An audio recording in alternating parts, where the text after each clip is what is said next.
Today I wanted to do a little bit lighter video. We're going to talk about something that at least I think is pretty hilarious. We are going to talk today about sovereign citizen bullshit. First of all, we're going to talk about some of these license plates that these people have where they're traveling and not driving, even though they're in a car. Second, we're going to review a video of someone who actually promotes himself as a lawyer. Spoiler alert, he's not a lawyer. Gives you tips on how to avoid being arrested by having a bullshit license plate.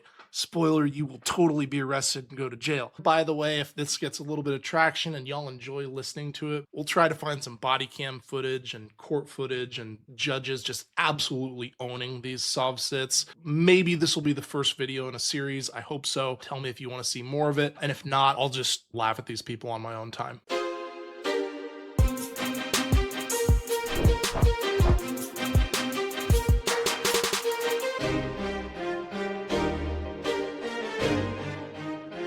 So our first contestant is this license plate, free man, no driver's license or insurance required, not for commerce use, traveling, not driving. So first and foremost, if you put this license plate on your car, you're totally going to get a ticket or you might even go to jail. Included in this license plate are a couple of the ridiculous claims that these sovereign citizen people make. We're going to unpack a couple of those. The first one, the most prominent, they say they're traveling and not driving. The US Constitution does include the right to travel. However, sovereign citizen people who are going to watch this and probably get angry by the end of the video, that doesn't mean what you think it means. This is part of the Privileges and Immunities Clause, which has mostly been gutted by case law. For those of you keeping score at home, that's Article 4, Section 2, as well as some sections of the 14th Amendment. So here's where sovereign citizens get it wrong. You do have the right to travel from one state to another. You can travel by walking, you can travel by biking, you can travel by riding in someone else's car, you can travel by bus, you can travel by airplane. What you don't have the right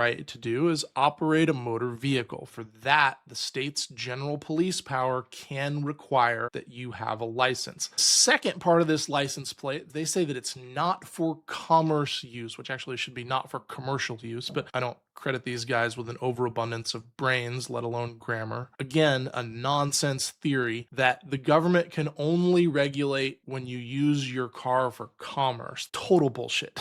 Just total bullshit. A motor vehicle is a dangerous thing. You don't want to have 5-year-olds operating motor vehicles, people who are blind operating motor vehicles, untreated paranoid schizophrenics operating motor vehicles. These are all valid exercises of the state's police power, regardless if you call it traveling in a conveyance or driving a car. The next thing on here, no driver's license or insurance required. There's an old joke among lawyers that, if I just put a sticker on my car that says not responsible for any accidents, I ran into you, but you didn't see my sticker, so I can't be responsible for any accidents. No, that's not how it works.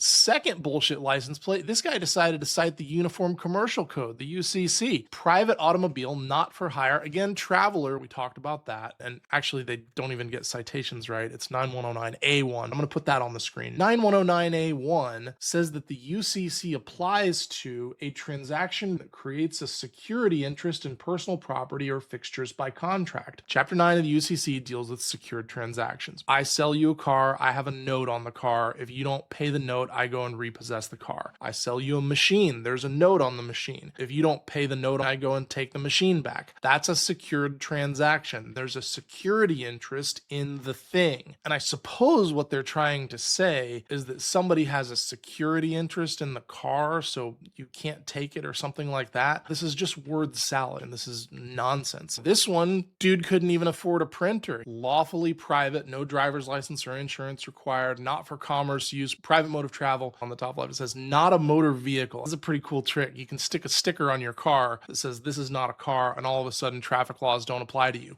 Who knew? We've covered private automobile, covered not for hire, American, state, national. This goes to another bizarre sovereign citizen belief. We can go down the rabbit hole in a future video. There's this strange belief that you're a citizen of a state, but not a US citizen because you haven't opted in or you haven't filed a UCC filing or something, that by some sort of pseudo-legal hocus pocus, you become not a US citizen and therefore federal law or maybe even Texas law doesn't apply to you. I'm not sure exactly what the claim is. You're born in the US, you're an American citizen. By the way, even if you weren't, even if you were visiting from a foreign country, the laws of the highway and the state still apply to you. If I'm visiting the US from Mexico and I go drive my car at 200 miles an hour, drunk off my ass and high as a kite, I am definitely going to be arrested for a crime and I am definitely going to spend some time in jail. Exempt, UCC 9109 and UCC 1308. Here's a new one. Let's look at what 1308 says. This has nothing to do with driving. It allows a party to accept a defective performance under protest or without prejudice. What that means is I ordered 100 widgets from you. You delivered 90 widgets to me. Rather than rejecting the 90 widgets and say, no, you didn't give me 100 widgets, I accept the 90 with a reservation of rights and say, look, I'm going to accept the 90 as a partial performance, but you still screwed up and I'm still going to sue you for the other 10 and the damages you caused me by not performing the full 100. That's what UCC 1308 says. Now, you might be wondering what the fuck this has to do with driving a car. Number one, I agree. Number two, as far as I can tell, suppose they get pulled over by a police officer and they decide to comply with the requests.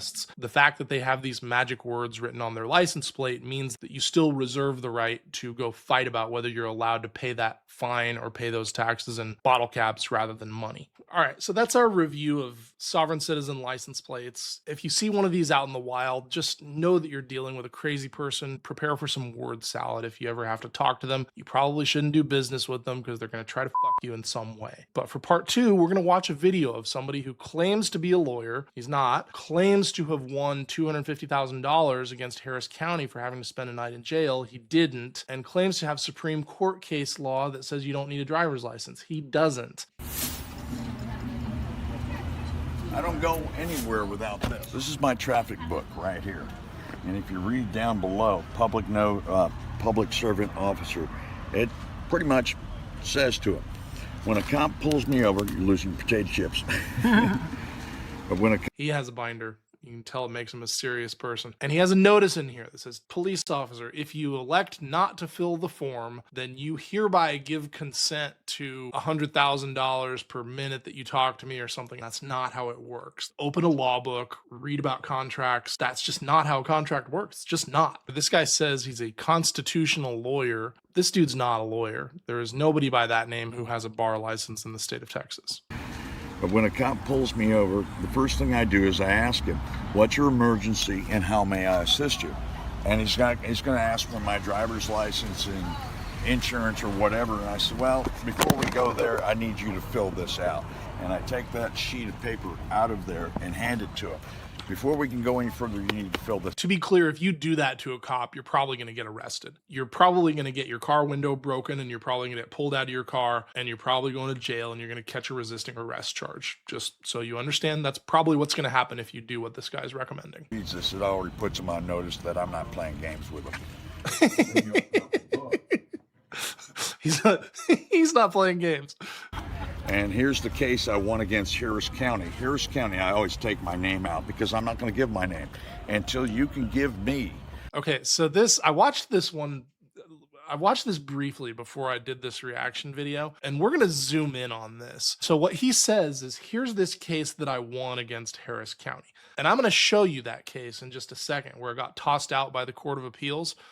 But if you zoom in here, and we'll see if I can zoom in on the YouTube, this is a pleading. This is not a decision. This is not a settlement. This is a pleading that he has filed with the court. Courts will let you file damn near anything. All you have to do is sign something that says that it's true and correct and that you've served it on the other party and but up. That's not the DA's signature. This dude is 100% and utterly full of crap. That is the county clerk's signature. And if you actually read the jurat, it tells you, it says form below use for county clerk, state of Texas, county of blank. I, clerk of the county of blank, do hereby certify the citizen above name has sworn to the contents of this document. This is a notary block. That's the signature of the county clerk saying that Mr. SovCit here has sworn that everything in the document is true and that they have filed it in the county. county. And that happens anytime you have a verified pleading, either a notary or the county clerk or somebody signs it. That's not the signature of the DA. And the signature block tells you that. So if you didn't pause this YouTube video and actually read the words that are on the piece of paper, he's just lying. This dude's just full of shit. Didn't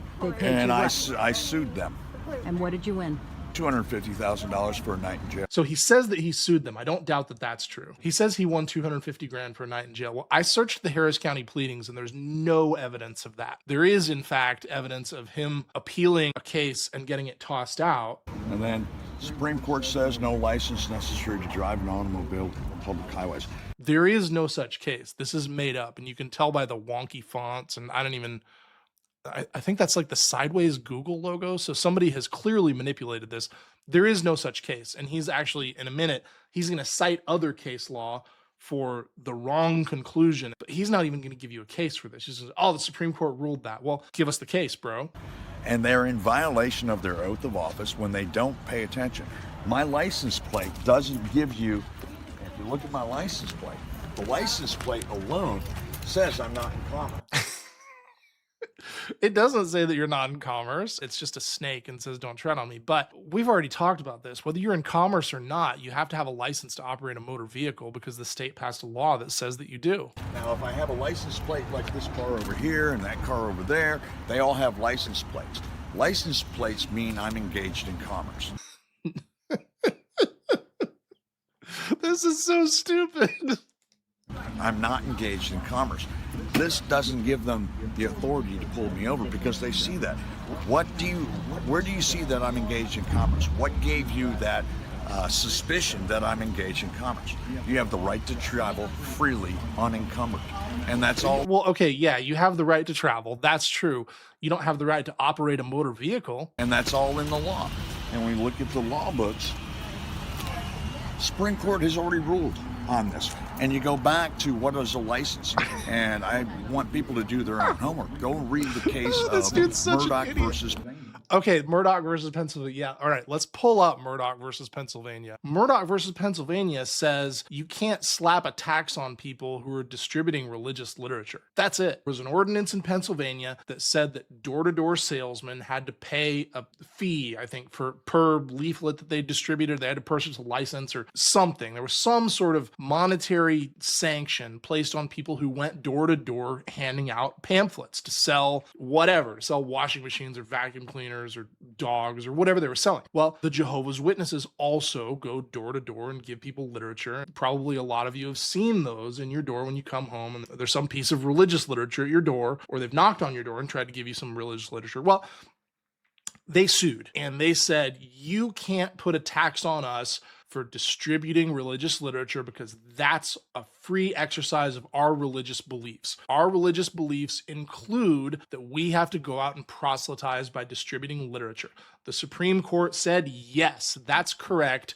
You can't tax the witnesses for handing out literature. You can't require them to buy a permit. You can't make them pay per page or whatever it was. That's what Murdock versus Pennsylvania said. Driving your car doesn't have a thing to do with the free exercise clause. Emergency vehicle lights and sirens is a felony. And if they don't have reasonable suspicion that I'm engaged in commerce. Yeah, because you don't have a license plate, they certainly do have probable cause. And by the way, he's conflating things. Reasonable suspicion is Terry, probable cause is that's another discussion for another time. Book that he had in his car. Okay. Texas Criminal and Traffic Law Manual. Oh, he has an actual law book. Let's see what we're going to misquote here. This, and you're going to love this. This is out of their own law books. This is the LexisNexis. And it says under section 502.003, registration by political subdivision prohibited, except as provided by subsection B. A political subdivision of this state may not require an owner of a motor vehicle to register the vehicle, pay a motor vehicle registration fee, or pay occupational tax or license fee in the connection with the motor vehicle. This section does not... Okay, tell you what, we're just going to Google this on camera. I'm going to Google what is a political subdivision.